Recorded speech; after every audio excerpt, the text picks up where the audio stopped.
Hello everyone, in this video we have a question from Quadratics. The source is paper 1, variant 1, winter 2016 and question number 1. So the part 1 says express x square plus 6x plus 2 in the form x plus a the whole thing square plus b where a b are constants. So notice कीजिएगा यहाँ पर कि आपको examiner ने standard quadratic equation दी है. This is the standard quadratic equation जिसको आपने कन्वर्ट करना है वर्टेक्स फॉर्म के अंदर. This is the vertex form. Now in my previous video I have already told कि क्वाड्रेटिक इक्वेशन को वर्टेक्स फॉर्म में कैसे कन्वर्ट करते हैं. There is a method which is called completing square method. Completing square method.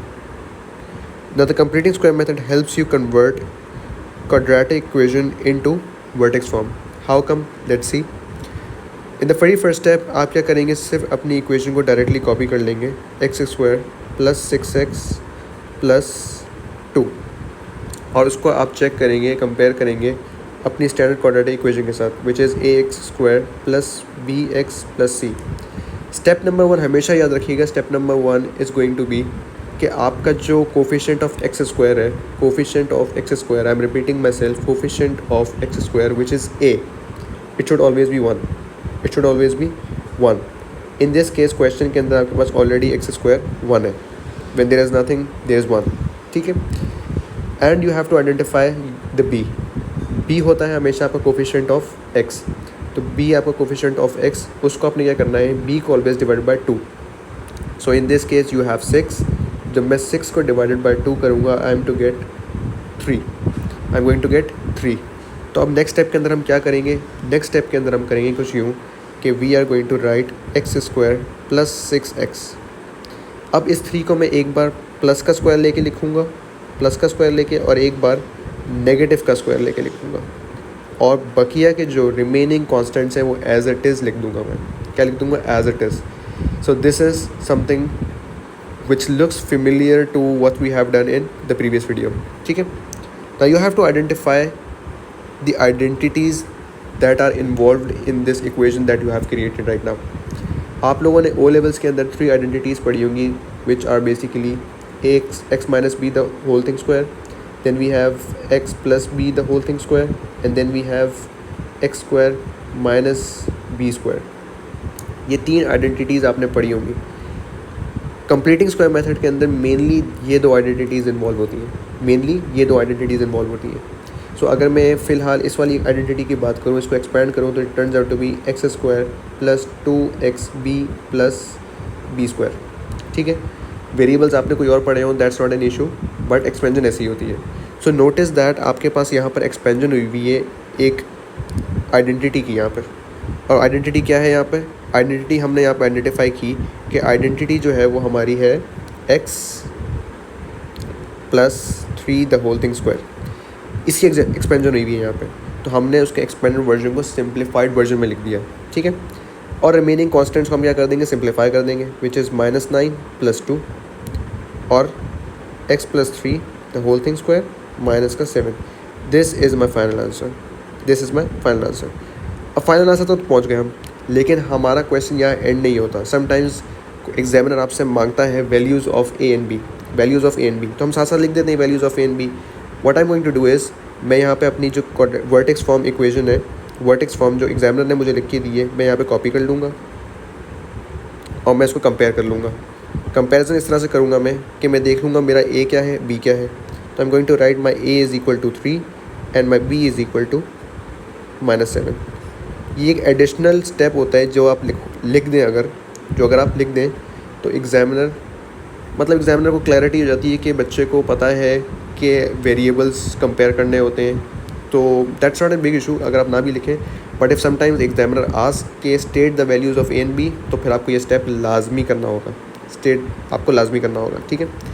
तो this was the part 1, as simple as last video. Coming to part 2. Part 2 says hence or otherwise. Now always remember that कभी भी statement के अंदर, कभी भी part 2 या part 3 के अंदर आपके पास लिखा हुआ जाए hence or otherwise, it means that somehow the examiner is trying to say कि पार्ट 1 का आंसर या पार्ट 1 का कोई कॉन्सेप्ट इन्वॉल्व होगा, पार्ट 1 का कोई कॉन्सेप्ट इन्वॉल्व होगा.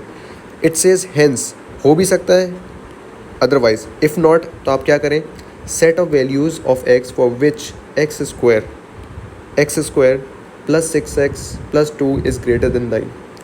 नोटिस दैट यहाँ पर लिखा हुआ है सेट ऑफ वैल्यूज़। क्या लिखा हुआ है? Set of values. Set of values अभी भी आपके पास लिखा हुआ आ जाए, क्वेश्चन के अंदर सेट ऑफ वैल्यूज़ लिखा हुआ आ जाए, तो ऑलवेज़ रिमेंबर कि सेट ऑफ वैल्यूज़ के अंदर आपके पास आंसर रेंज में आएगा। किस में आएगा? रेंज में आएगा। सेट ऑफ वैल्यूज़ लिखा हुआ और आपके पास आंसर रेंज में ना आए, पॉसिबल ही नहीं है। इसका क्लैरिटी आपको इस बात से ही मिल रही है कि एग्जामिनर ने आपको क्वेश्चन के अंदर ही इनइक्वालिटी दे दी है। क्या दे दी है? इनइक्वालिटी दे दी है, विच मीन्स दैट आपका आंसर ऑलरेडी किस में आएगा? इनइक्वालिटी की फॉर्म में आएगा। So let's start with the question. We have x square plus 6x plus 2 greater than 9। Let's start. Question number 2 हम करते हैं। क्वेश्चन 2 नहीं, part 2, which is x square plus का 6x plus 2 is greater than 9। By the way, this topic is specifically called quadratic inequality. It's called quadratic inequality. अगर आपने अलग से कभी इसको पढ़ना हो तो you can just simply search up quadratic inequality and you can see कि how inequalities are solved using quadratic identities. ठीक है?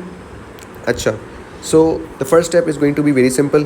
कुछ भी नहीं करेंगे हम वैल्यूज़ को शिफ्ट कर देंगे। -9 is going to come here and it's going to become greater than 0. Constant simplify कर लें, plus 6x it's going to become -7 greater than 0. Now at this step you have two methods to solve this quadratic equation. One is quadratic formula, I'm writing the short form, and the other is middle term factorization. I'm sure you know both of the methods, you might have heard both of them. सही है, लेकिन what ever suits you, जो आसान लगता है आपको आप वो करें। मुझे मिडल टर्म फैक्टराइजेशन आसान लग रही है बिकॉज इट्स टाइम सेविंग और जल्दी हो जाती है। So in this case we have x square. अगर मैं मिडल टर्म फैक्टराइजेशन करता हूँ, so I multiply my constant with the coefficient of x square, it's going to be 7। फिर मुझे प्लस माइनस करके एक ऐसी वैल्यू लानी है कि मेरा 6 आ जाए। So it's going to be plus का 7x माइनस का x -7 ग्रेटर देन 0। ठीक है, and then we are going to take common. It's going to be x plus 7 and -1 x plus 7 greater than 0. फिर हम ब्रैकेट्स कॉमन ले लेंगे, x plus 7 the whole, और हमारे पास है x minus 1 greater than 0. इस स्टेप पर आकर आपने इनइक्वालिटी को थोड़ी देर के लिए इग्नोर करना है। You are going to simply equate both of the brackets by zero और मेरे पास आंसर आ जाएगा -7, x is equals to -7 and then I am going to get x is equals to 1। कुछ भी नहीं किया मैंने क्या किया है, मैंने इसको 1 स्टेप में कर दिया है। x + 7 करके दिखा देता हूँ आपको मैं, इज़ इक्वल टू 0, और मैंने क्या किया है, x - 1 is equal to 0। I have equated both of the brackets by 0। अब इसके बाद जो नेक्स्ट स्टेप है वो ज़रा सोचने वाला है। Always remember that whenever you are going to get an equality and an inequality in the quadratic equation, you always have to draw a graph to see कि आपकी range of values कहाँ lie कर रही हैं। I'm going to draw the graph and I'm going to explain it pretty well कि आपको समझ में आ जाए एक ही वन गो के अंदर समझ में आ जाए आपको कि values और range of values कैसे find out करते हैं। सबसे पहले तो हम देखेंगे कि हमारा ग्राफ पॉजिटिव है या नेगेटिव है। We always know that हमारे पास जब भी हमारे पास ax² plus bx plus c, जब भी हमारा coefficient of x square in the standard quadratic equation is positive, I repeat is positive, हमारे पास बनता है एक happy face shape graph, quadratic graph, curve, what ever you से। ठीक है, तो हम यहाँ पे अपना ग्राफ प्लॉट कर लेंगे फटाफट। सही, we just need a sketch, बहुत प्रॉपर स्केच नहीं चाहिए, it should be a rough sketch, थोड़ा सा ऊपर थोड़ा सा नीचे, you can just estimate the values on your own. फिर मैं क्या करूँगा, स्टेप नंबर 2 के अंदर मैं वैल्यूज़ को मार्क करूँगा। I am going to mark the values. मैंने यहाँ एस्टिमेट कर लिया कि ये है -7 और यहाँ मैंने एस्टिमेट कर लिया कि this is 1। This is just an assumption, approximate graph बना रहा हूँ, it's not on scale graph. ठीक है, तो the values can be farther more, और मसले की बात नहीं होती। नोटिस दैट यहाँ पे आपके पास लिखा हुआ था that both of these x values were greater than 0। आपके पास जो आपकी क्वाड्रेटिक इक्वेशन होती है, it's always equal to y, so this equation was originally like this, ax square plus bx plus c. So it says that it's greater than 0, which means that y must always be greater than 0. तो आप हमेशा याद रखिएगा whenever is your y greater than zero, whenever question says that y is greater than zero, it means कि आपने x की वो values input करनी है इस क्वाड्रेटिक इक्वेशन के अंदर कि वाई ग्रेटर दैन ज़ीरो आने लग जाए, वाई ग्रेटर दैन ज़ीरो आने लग जाए. I repeat my self, x की वो वैल्यूज़ पुट करनी है इक्वेशन के अंदर कि वाई ग्रेटर दैन ज़ीरो आने लग जाए. नाउ नोटिस दैट कि आपकी वैल्यूज़ ऑफ एक्स जब 1 और -7 है तो आपकी वैल्यू ऑफ वाई क्या है, इट्स इक्वल टू ज़ीरो, इट्स equal to 0. You can verify your answer by putting these two values of x back into this equation.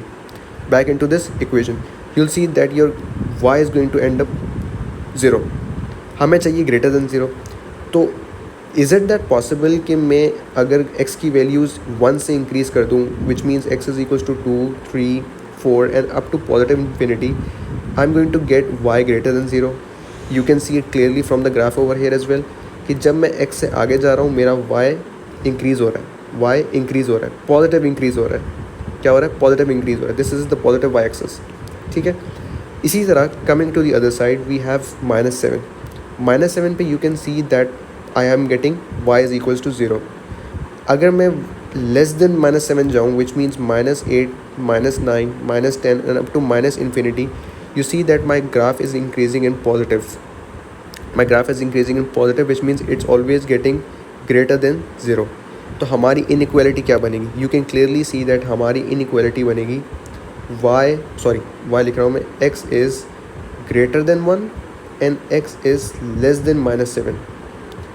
x is less than -7. This is our final answer for the set of values that the examiner was asking.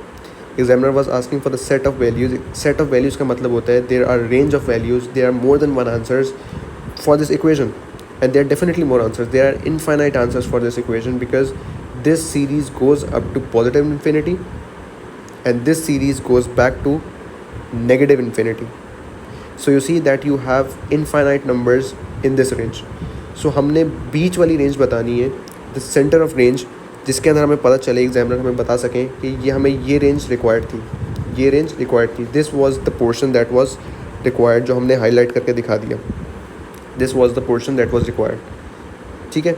अच्छा, इसका एक और shortcut भी ये भी है that whenever you are getting this एक type of equation जहाँ पे y ग्रेटर देन 0 हो, तो always remember that your answer is going to be always greater than above x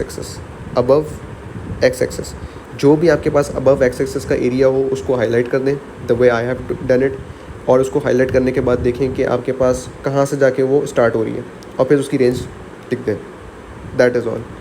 so I hope the inequality part was clear, and always remember कि जब भी आपके पास inequality आ जाए सवाल के अंदर, you can not solve that question without the help of this graph, without sketching the graph. अगर आपका IQ बहुत ज़्यादा है तो you can definitely do that, but as an average student like I was, I can not solve this question without the help of sketching the graph. So I'm pretty sure कि part 2 was clear. Part 1 was pretty simple, completing square method जो आप repeat करते आ रहे हैं, and that was all for this question.